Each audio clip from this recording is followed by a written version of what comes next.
अस्सलामु अलैकुम वरहमत उल्लाहि वबरकातुहू। मेरे प्यारे भाइयों, मुझे उम्मीद है कि आप लोग खैरियत व आफियत से होंगे। अल्लाह आपको खुश रखे, हिफ्ज़ व अमान में रखे। तो वीडियो बनाने का मेरा ख़ास मकसद ये है कि इशा की 4 रकात सुन्नत नमाज पढ़ने का तरीका क्या है, कैसे नियत किया जाता है, कौन सी चीज़ें पढ़ी जाती है। इंशाअल्लाह ताला आपको मैं इस वीडियो में तरीका प्रैक्टिकल के साथ बताऊंगा। बस आपसे एक रिक्वेस्ट है कि आप इस वीडियो को आखिर तक देखिएगा और एंड तक देखिएगा और ध्यान से देखिएगा। और आप अगर हमारे चैनल पर नए आए हैं तो चैनल को सब्सक्राइब ज़रूर कीजिएगा, और अगर सब्सक्राइब कर दिए होंगे तो अपने दोस्तों के पास भी शेयर ज़रूर कीजिएगा, ताकि उनको भी नमाज़ पढ़ने का आसानी से तरीका मिल जाए। तो सबसे पहले आपको नियत करना है।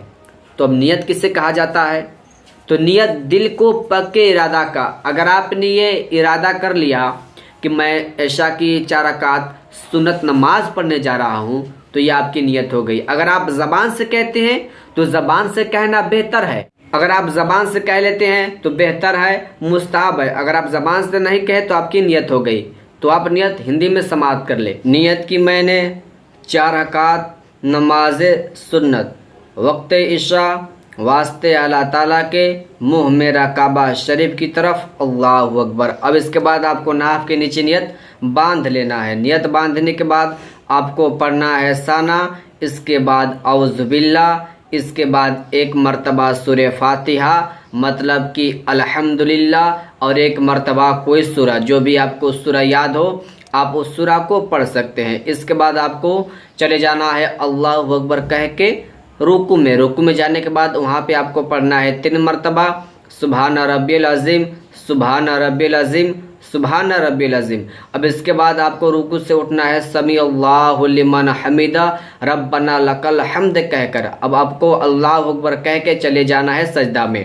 वहाँ पे जाने के बाद 3 मरतबा पढ़ना है सुबहान रब्बियल आला, सुबहान रब्बियल आला, सुबहान रब्बियल आला। तो ये आपकी 1 रकात नमाज मुकम्मल हो गई।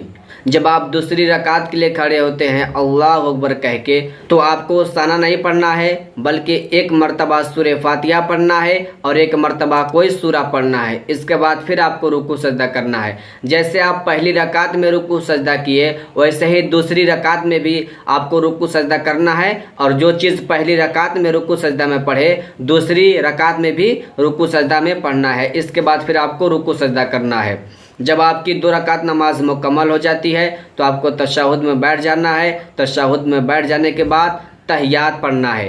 तहियात पढ़ने के बाद जब आप तीसरी रकात के लिए खड़े होते हैं तो आपको उसी तरह 1 मरतबा सूरे फातिहा पढ़ना है और 1 मरतबा कोई सूरा पढ़ना है। इसके बाद फिर आपको रुकू सजदा करना है। जब आपकी 3 रकात नमाज मुकम्मल हो जाती है, जब आप चौथी रकात के लिए खड़े होते हैं तो आपको उसी तरह 1 मरतबा सूरे फातिहा पढ़ना है और 1 मरतबा कोई सूरा पढ़ना है। जो भी आपको सूरा याद हो आप उस सूरा को पढ़ सकते हैं। इसके बाद फिर आपको रुकू सजदा करना है। जैसे आप पहली रकात में रुकू सजदा किए, वैसे चौथी रकात में भी रुकू सजदा करना है। इसके बाद जब आपकी 4 रकात नमाज मुकम्मल हो जाती है तो आपको तशहुद में बैठ जाना है। तशहुद में बैठ जाने के बाद तहियात पढ़ना है, दरूद इब्राहिम पढ़ना है और दुआए मासूरा पढ़ना है। इसके बाद फिर आपको दोनों तरफ सलाम फेर देना है। तो यह आपकी 4 रकात इशा की सुन्नत नमाज अदा हो गई। तो मुझे उम्मीद है कि आप इस वीडियो में अच्छी तरह से इशा की 4 रकात सुन्नत नमाज पढ़ने का मुकम्मल और आसान तरीका सीख गए होंगे। तो चलिए, अस्सलामु अलैकुम वरहमतुल्लाहि वबरकातुहू।